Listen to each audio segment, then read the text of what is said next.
Good morning everyone, welcome to general study. আজ 14ই October. আর আজকের দিনে কিছু গুরুত্বপূর্ণ কারেন্ট অ্যাফেয়ার্স নিয়ে আমরা আলোচনা করব। আর আলোচনাটা কোশ্চেন আনসার অর্থাৎ এমসিকিউ এর মাধ্যমে হবে। আর এমসিকিউগুলো বাংলা এবং ইংলিশ দুটো ল্যাঙ্গুয়েজ থাকবে তোমাদের সুবিধার জন্য। আর এই পিডিএফটা রেডি করা আছে, কমেন্ট সেকশনের মধ্যে লিঙ্কটা পেয়ে যাবে তোমরা পিডিএফে।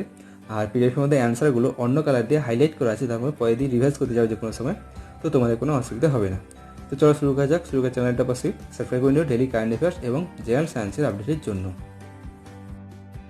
তো প্রথম প্রশ্ন, নির্মলা সীতারামন 2020-21 জন্য অতিরিক্ত মূলধন ব্যয় হিসাবে অর্থমন্ত্রী নির্মলা সীতারামন কত পরিমাণ অর্থ ঘোষণা করেছে? অর্থাৎ এক্সপেন্ড করে অ্যাডিশনাল কত পরিমাণ অর্থ এক্সপেন্ড করেছেন 2020-21 অ্যানুয়াল বাজেটের জন্য? তো 25,000 কোটি, 12,000, 36,000, অপশান ডি 20,000। তাই একের অ্যান্সার হবে অপশান এ, অর্থাৎ কত বাড়িয়ে আগে বাজেট ছিল যেটা 4.13 লক্ষ কোটি বাজেট ছিল 2020-21 জন্য, তো সেটাকে বাড়িয়ে আরও অ্যাডিশনাল করেছেন কত 25,000 কোটি আরও অ্যাড করেছেন অ্যানুয়াল বাজেটের জন্য। কে? অর্থমন্ত্রী নির্মলা সীতারামন। দ্বিতীয় প্রশ্ন, commitment to reducing inequality CRI, তো এই সূচিতে এই ইন্ডেক্সের ক্ষেত্রে ভারতের র্যাঙ্ক কত? 2020 এই ইন্ডেক্সে ভারতের র্যাঙ্ক কত? তো অপশান হচ্ছে 103, 129, 155, 117। তো দুয়ের অ্যান্সার হবে অপশান বি, অর্থাৎ কত ভারতের র্যাঙ্ক হচ্ছে 129, 129। আর টোটাল হচ্ছে 158টি দেশের মধ্যে কাউন্ট হয়েছিল। আর টপ অর্থাৎ 1 নম্বরে রয়েছে কে? নরওয়ে, এবং শেষে একদম 158 নম্বরে রয়েছে কে? South Sudan. তো ভারতের র্যাঙ্ক কত? 129। Commitment to reducing inequality. Question number 3, সম্প্রতি প্রধানমন্ত্রী নরেন্দ্র মোদী রাজমাতা বিজয়া রাজ সিন্ধিয়ার সম্মানের জন্য কত টাকার একটি স্মারক মুদ্রা, কত টাকার একটি কয়েন প্রকাশ করেছেন? কে? Prime minister Narendra Modi. কার স্মরণে? রাজমাতা বিজয়া রাজ সিন্ধিয়ার সম্মানে। তো অপশানগুলো হচ্ছে 500 টাকার, 250, 100, অপশান ডি হচ্ছে 150। তো তিনের অ্যান্সার হবে অপশান সি, অর্থাৎ কত 100 টাকার একটি কয়েন তিনি পাবলিশ করেছেন, প্রকাশ করেছেন। কার উদ্দেশ্যে? রাজমাতা বিজয়া রাজ সিন্ধিয়ার উদ্দেশ্যে। কবে করেছেন? 12ই অক্টোবর। আর কে? Prime minister Narendra Modi. Question number 4, অর্থনীতিতে ইকোনমিক্সের ক্ষেত্রে 2020 জন্য নোবেল প্রাইজ কে পেয়েছেন? অর্থনীতির ক্ষেত্রে 2020 জন্য নোবেল প্রাইজ কে জিতেছেন? তো চারের অপশানগুলো দেওয়া রয়েছে, অ্যান্সার হবে অপশান ডি, অর্থাৎ কে পেয়েছেন? পল আর মিগ্রোম এবং এর সঙ্গে সঙ্গে রবার্ট ডি উইলসন। তো এই দুজন ইকোনমিক সায়েন্সের ক্ষেত্রে 2020-তে নোবেল প্রাইজ পেয়েছেন। কিসের জন্য? For improvement to auction theory and invention of new auction formats. Question number 5, এটা খুব ইন্টারেস্টিং কোশ্চেন। 16 বছর বয়সী, নামটা কি? আভা মূর্ত।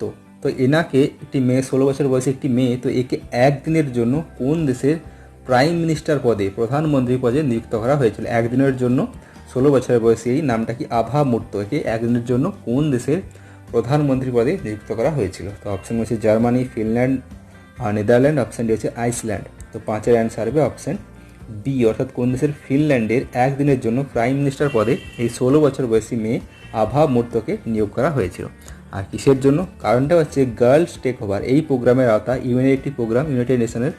তো এই যে ইউনাইটেড নেশন থেকে যে দিনটি পালন করা হয়, international day of girl child, তো এই দিনটিকে আরও যাতে অ্যাওয়ারনেস বাড়ানোর জন্য বা জেন্ডার ইকুয়ালিটির জন্য একদিনের জন্য ইউনাইটেড নেশনের পক্ষ থেকে ফিনল্যান্ডের প্রাইম মিনিস্টার পদের জন্য এই 16 বছরের বেশি বয়সী একটি মেয়ে আভা মূর্তকে প্রাইম মিনিস্টার পদে নিয়োগ করা হয়েছিল একদিনের জন্য। কোয়েশ্চেন নাম্বার 6, অর্থমন্ত্রক ঘোষিত স্পেশাল ফেস্টিভ্যাল অ্যাডভান্স স্কিম, তো এই স্কিমের আওতায় উৎসবগুলিতে ব্যয় করতে সুদ মুক্ত, অর্থাৎ কোনো ইন্টারেস্ট লাগবে না, তো ইন্টারেস্ট ছাড়াই কর্মীদের জন্য কত পরিমাণ অর্থ বিতরণ করা হচ্ছে ফেস্টিভ্যাল সিজনের জন্য? তো অপশন হচ্ছে 10,000, 8,000, 4,000, অপশান ডি 9,000। তো 6-এর অ্যান্সার হবে অপশান এ, অর্থাৎ কত পরিমাণ? 10,000 টাকা করে এই কর্মচারীদের মধ্যে দিচ্ছে কেন্দ্র সরকার দ্বারা স্পেশাল ফেস্টিভ্যাল অ্যাডভান্স স্কিমের আওতায়। আর এটা হচ্ছে কবের মধ্যে? 31শে মার্চ 2021-এর মধ্যে এটা খরচ করতে হবে।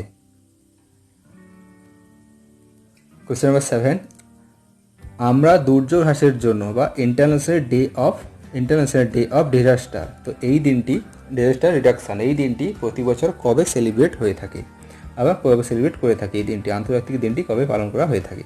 তো অপশান হচ্ছে 12ই October, 10 October, 11 October, option D হচ্ছে 13ই অক্টোবর।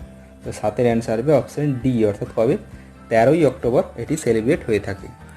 আর কবে থেকে? 13 অক্টোবর হচ্ছে 1989 থেকে প্রতি বছরই সেলিব্রেট হয়ে আসছে। আর 2020 জন্য থিমটা কি? থিমটি হচ্ছে ডিজাস্টার রিস্ক গভর্নেন্স। এটা হচ্ছে 2020 জন্য ইন্টারন্যাশনাল ডে অফ ডিজাস্টার রিডাকশনের থিম। কবে সেলিব্রেট হয়ে থাকে? 13ই অক্টোবর। কোশ্চেন নাম্বার 8, জাতীয় বাস্কেটবল সমিতি NBA, তো এর চ্যাম্পিয়নশিপ 2020-তে চ্যাম্পিয়নশিপটি হয়েছিল, সেখানে কোন দল জিতেছে? ন্যাশনাল বাস্কেটবল অ্যাসোসিয়েশনের চ্যাম্পিয়নশিপ 2020 কোন দল জিতেছে? তো অপশানগুলো দেওয়া রয়েছে। 8-এর অ্যান্সার হবে অপশান ডি, অর্থাৎ কোন দল? Los Angeles Lakers.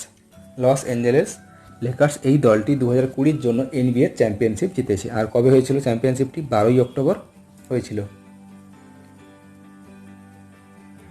Question number 9, কোন রাজ্য সরকার 11,000 কৃষকদের তালিকাভুক্ত করার জন্য ডাক বিভাগ সরকার অর্থাৎ ইন্ডিয়ান পোস্টের সঙ্গে সহযোগিতা করেছে? কোন ক্ষেত্রে? যারা এই যে 11,000 কৃষক, এরা যাতে প্রধানমন্ত্রী কিষাণ সম্মান নিধি যোজনা, তো এই যোজনার সুবিধাগুলো পেতে পারে, তো তার জন্যই 11,000 কৃষকদের জন্য এই রাজ্য সরকার ইন্ডিয়ান পোস্টাল সিস্টেমের সঙ্গে পার্টনারশিপ করেছে, যাতে এরা প্রতি বছর যেটা টাকাটা পেয়ে থাকে এই স্কিমের আওতায়, প্রতি বছর 6,000 টাকা করে পাবে এই কৃষকরা। তো এটা কোন রাজ্য সরকার এটা করেছে? তো অপশন হচ্ছে West Bengal, Goa, Karnataka, option D Odisha. তো 9 অ্যান্সার হবে অপশান বি, অর্থাৎ কোন রাজ্য? গোয়া এটি ইন্ডিয়ান পোস্টের সঙ্গে কোলাবোরেট করে 11,000 কৃষকরা যাতে মাসে নয় বছরে যাতে 6,000 টাকা করে পায়, তো তার জন্যই প্রধানমন্ত্রী কিষাণ সম্মান নিধি যোজনার আওতায় যারা পাবে তাদের জন্য কোলাবোরেট করেছে। কোশ্চেন নাম্বার 10, দেশের মধ্যে কোন রাজ্য প্রথম কৃষকদের সহায়তার জন্য একটি ওয়েলফেয়ার ফান্ড বোর্ড গঠন করেছে? কৃষকদের জন্য ওয়েলফেয়ার ফান্ড বোর্ড গঠন করেছে কোন রাজ্য সরকার? তো অপশান রয়েছে উত্তরপ্রদেশ, বিহার, কেরালা, অপশান ডি মধ্যপ্রদেশ। তো 10-এর অ্যান্সার হবে অপশান সি, অর্থাৎ কোন রাজ্য? কেরালা এটি করেছে। আর স্টেটের ক্যাবিনেট ডিসাইড করেছে যে এই বোর্ডটার নাম দিয়েছে কি? কেরালা কৃষক নিধি বোর্ড। 11 নম্বর, ক্যাপিটাল শিপদের মধ্যে অর্থাৎ বড় বড় শিপ যা রয়েছে, জাহাজগুলো রয়েছে, তো সেগুলোর ক্ষেত্রে সেরা শিপের 2020 জন্য fleet award function FAF award কোন শিপটি, ইন্ডিয়ান নেভির কোন শিপটি জিতেছে?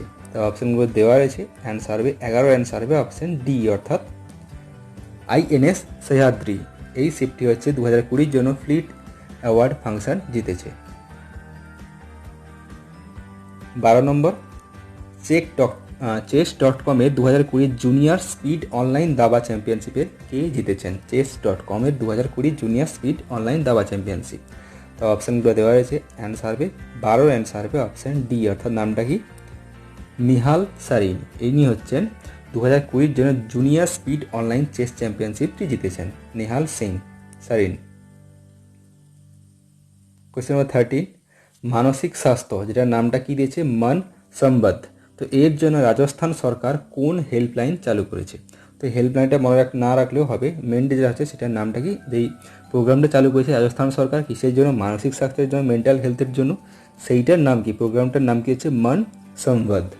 তো অপশানগুলো দেওয়া আছে। 13 অ্যান্সার হবে অপশান বি, 1800-180-1018। আর এটা ঘোষণা করেছেন কে? লঞ্চ করেছেন কে? By health minister Raghu Sharma. 14, 2021 জন্য ওয়ার্ল্ড ইকোনমিক ফোরাম WEF যে বার্ষিক সভা সেটা কোথায় অনুষ্ঠিত হবে? 2021 ওয়ার্ল্ড ইকোনমিক ফোরাম। অপশানগুলো দেওয়া রয়েছে। অ্যান্সার হবে 14 অ্যান্সার হবে অপশান এ, অর্থাৎ কোথায়? লিউসেনিয়া বার্ডস্টক, যেটা রয়েছে কোথায়? সুইজারল্যান্ডে। আর হবে কবে? মের হচ্ছে 18 থেকে 21, 2021 মের 18 থেকে 21 এইটি হবে ওয়ার্ল্ড ইকোনমিক ফোরাম বার্ষিক সম্মেলনটি। তো এগুলো ছিল আজকে গুরুত্বপূর্ণ কারেন্ট অ্যাফেয়ার্স। ভিডিওটি ভালো থাকলে লাইক করে দিও, শেয়ার করে দিও, কমেন্টে জানিও। কোশ্চেন রিলেটেড কিছু জানা থাকলে, কিছু বলা থাকলে কমেন্টে তোমরা জানাতে পারো। তো চলো, থ্যাংক ইউ। জয় হিন্দ, জয় Bharat, stay home and stay safe.